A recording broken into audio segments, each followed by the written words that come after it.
But yeah, synthetic division allows to divide polynomials using only coefficients. And remember, the coefficients, they're the numbers being multiplied by the letters. And it doesn't matter what the power of the letter is or what the degree of the term is. I guess that's the same thing.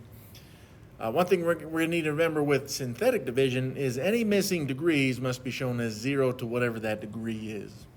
Okay, so where we've seen before the difference of squares, such as 25x squared minus, let's say 49, for example, if that was being divided by something that where you were going to use synthetic division, you'd have to show the negative 49 like that, and then you'd have to show a negative x.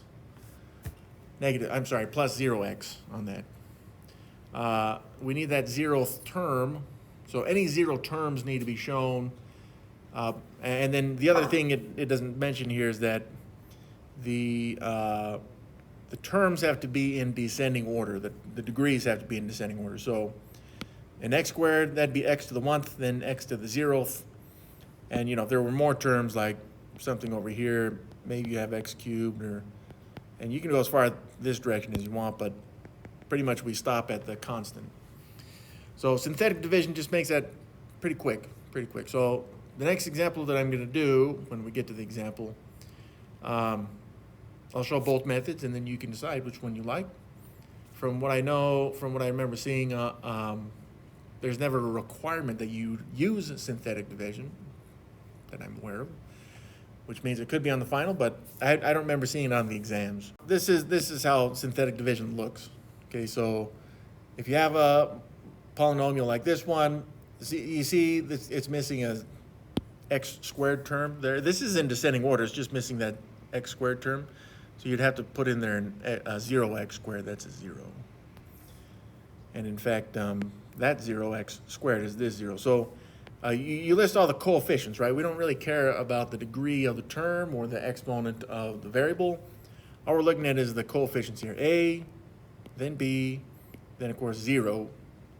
I didn't use C because it was right here, but D and then E. You just list these in order, in descending order for the terms, okay? We don't really care if the coefficients are from least to greatest. Now over here, you see this is x minus E. You're gonna have to remember that if it is something like x plus, I'll just say as an example, let's say it was x plus 10, right? That's not in the same form, x minus something, right? So you have to make this minus something instead. And to do that, you'd say, well, it's x minus, but then you'd have to make the 10 a negative 10, okay? It's kind of like that keep, change business maybe you've heard of. But adding a positive is the same as subtracting a negative if you end up seeing an addition sign somewhere in there, okay? And then, since you'd be subtracting a negative 10, that would be your C, and then over here, that's where the negative 10 would go. All right, now, the nice thing is here is the first coefficient just drops as itself. After that, then what you end up doing is you take that value, multiply it by what would be the C value, and then that goes here, whatever that is.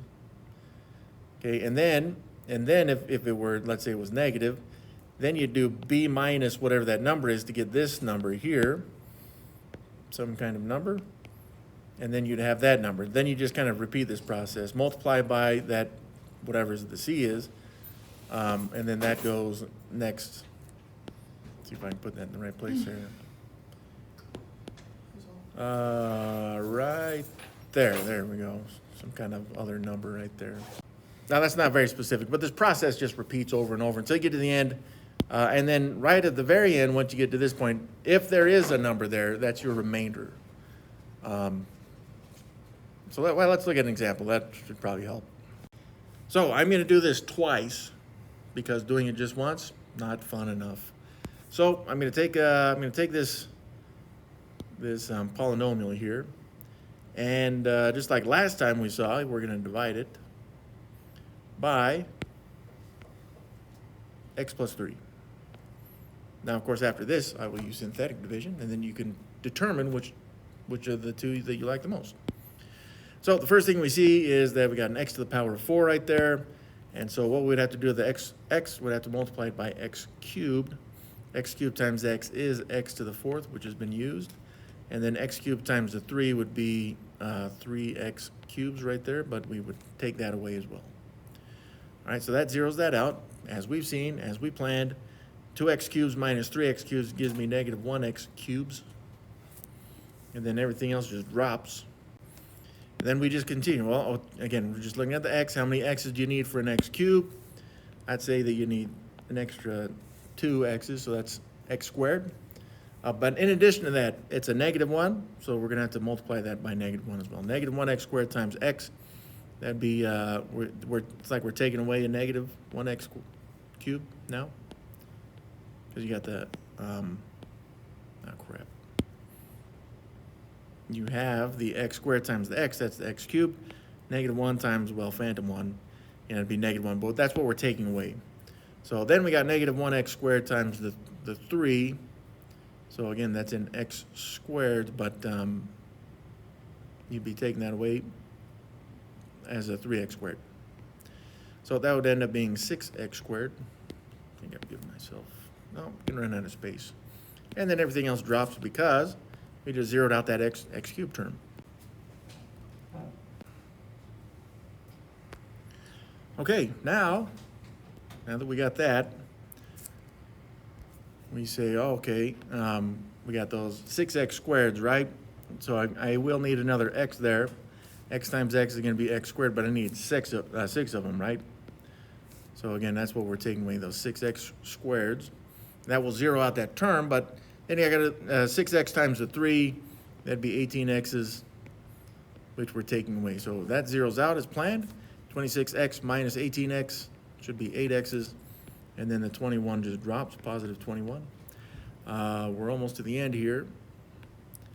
But I got 8 x's now, right? I'm just looking down here. So I've got an x already. I just need 8 of them.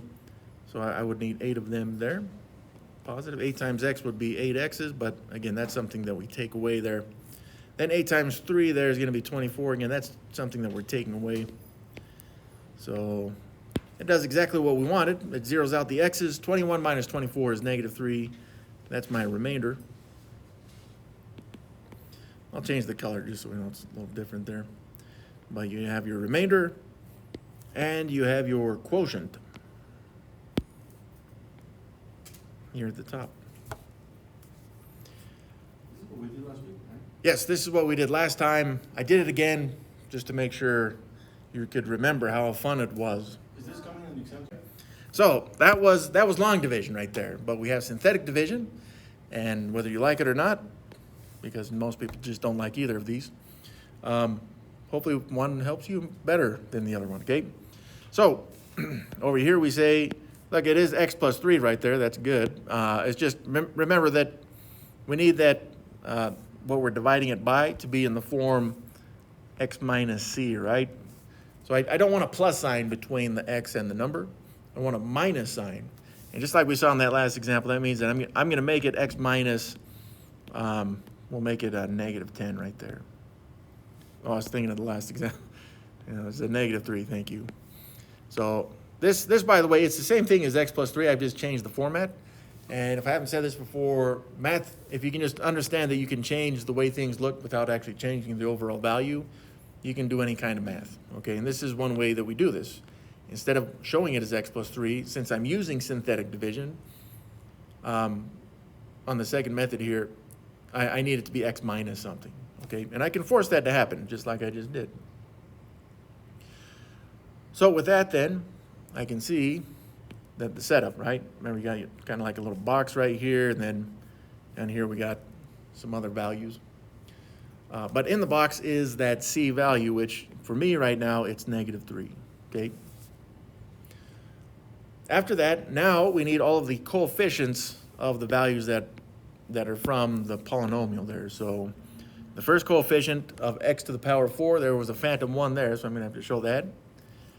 So we listed the 1. The next coefficient is 2, and this is, again, this one's already in descending order. It's very generous of them. The next coefficient for x squared is 3. The next coefficient for x is 26. And then the final, you could say that's x to the power of 0 if you really wanted to, but the constant is fine, is 21, all right? So this is how synthetic division sets up. But the other nice thing about the setup is the first value automatically just drops as itself. Okay, no matter what, automatically drops as itself. And then, like I said, what we do is now what I'm going to do with that 1 is I'm going to take it, multiply it by -3, and that's where the next value goes there. So 1 times -3 is, well, that's where I put this -3 right here, okay? And at this point, it now reads 2 minus 3, which is -1. Now, if I had done this with a little bit more forethought, I would have made this purple and this one red, and then you could make your own comparisons to the values that we already have. But I forgot. So here we are. Now that I've got that one, though, I take my -1. I say -1 times -3. See if I can change that size there. -1 times -3 right there would be +3. I'll make that solid. Okay, and that's, since it's positive, it'd be in this line right here, it's 3 plus 3. And that would give us the next value, which is 6. So I got the 6th to line up right there. It is, but it's not as fun. So, you know, you can still use it. I just, if you really want to have fun, you'll avoid it. So the next time, right, so I got 6 times the -3, and that will go to the next value right there. 6 times -3 is -18. And 26, that reads 26 minus 18, which is +8. Again, hopefully you're seeing the correlation, right, between the numbers that I have, even though my colors don't completely match, and the numbers that we had before. But now that I've got that, I've got my 8. I got to multiply it by -3. 8 times -3 is going to go right here. That's going to be -24. And, well, again, this last value right here, that's my remainder. 21 minus 24, last time I checked, that was -3. So this is our quotient, what I have there at the bottom underneath that line. And luckily we did some long division before this so we can see what the crap is going on, It's good to see the remainder, by the way, because we're going to need it. So I'm going to box that in. On the assignment, what's going to happen is some questions, that's going to be its own box. Some others, it's just not going to. It's hard to tell which it's going to be. Okay, so we know the remainder is -3 on this one, and that's great. I'm going to write it both ways, by the way, even though I've already written this part this way so far. And then everything else, I would kind of recommend starting here and then moving to your left, because remember, the number at this point is always a constant. The number in this position is always a constant, okay? Can we do one ourselves? Oh, yeah. I'll finish this one real quick, though. So that's always a constant, and then the next term has to be, this next one has to be an x term. The next one would be an x squared term, and then the final one here in the end is going to be an x cubed term. Now, the 6 there is positive, so I would just have a plus sign between it. The 8 is positive, so I'll have a plus sign between it. Where I have a -1 coefficient here, it's just minus, and it reads as minus. So this is my quotient, x cubed minus 1x squared plus 6x plus 8. But again, that's the same thing that we have over here. So that's one way to write it. Of course, the other way would have been to have it, see if I can do this right. Some stinking technology. So x cubed minus, and I am kind of simplifying. I believe on the assignment it will accept phantom ones, like I'm doing, or it may accept the ones that if you want to show them like I had originally. Plus 6x plus 8. And then if you want to add the remainder there, remember, just like we saw last time, I'm making it -3 over x minus, it was x plus 3. But just like we saw before, if you don't want it to be a -3, you can just make it a minus sign right there. It means exactly the same thing. And there we go. We kind of did that 2 full times, but I even wrote the answer out in three different times because it was so fun. Now, so yeah, that's a good question. When can we not use synthetic division? If I had a coefficient of x, it's done. I cannot use synthetic division. Now you could say, well, couldn't you factor out a value? You could. It's just you're kind of complicating things if you do, and I still don't think that you could. I'd have to think about that more because it's been a long time since I've done synthetic division. That tells you how useful it is. But it needs to be in this format, just x, right? That coefficient of x also, it needs to be a 1, a phantom 1 anyways.